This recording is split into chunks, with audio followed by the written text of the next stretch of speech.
Alright, number 3, the region bounded by the x-axis, graph of y equals square root of x equals 1, and x equals 4 is revolved about the x-axis. Find the volume of the resulting solid. So let's take a look at our picture here. Something we should be able to draw without a calculator. Square root of x is just half of a sideways parabola. And we were going x equals 1 and x equals 4. We're going to have a line here and a line here, and we also have the x-axis. So the region that we're looking at here is right here. We're rotating this around the x-axis. So we're going to be using dx cuts here. So we can just draw one little rectangle.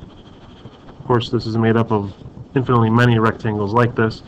So we're going to take that rectangle and spin it around the x-axis, and we'll see, I'm going to make a drawing over here, that if we take this and spin it around, we end up with this disc shape, this cylinder.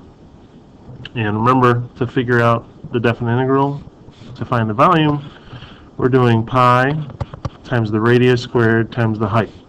So the radius in this scenario would be this length from the center of this circle up to the top of that rectangle. But if we look at it on this graph, that's just going to be the y value of the graph.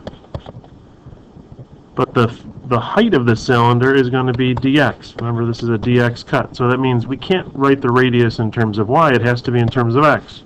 Well, we know that y is equal to square root of x.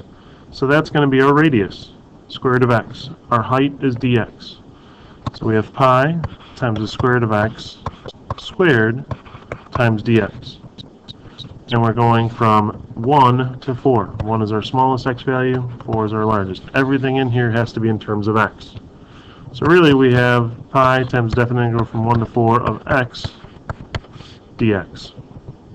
And we can evaluate that in our calculator. It would be an easy one to do by hand too. Math 9, x comma 1 comma 4, and we get 7.5 pi. So let's take a look at this one by hand real quick, because that is an easy one. If we do the antiderivative of x, that's going to be 1/2 x squared.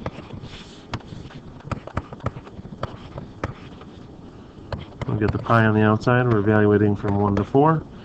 So we get pi times 1/2 times 4 squared minus 1/2 times 1 squared.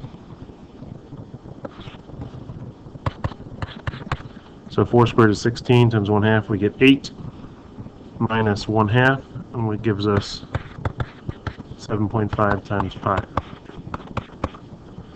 And if we wanted a rounded answer there, 23.562.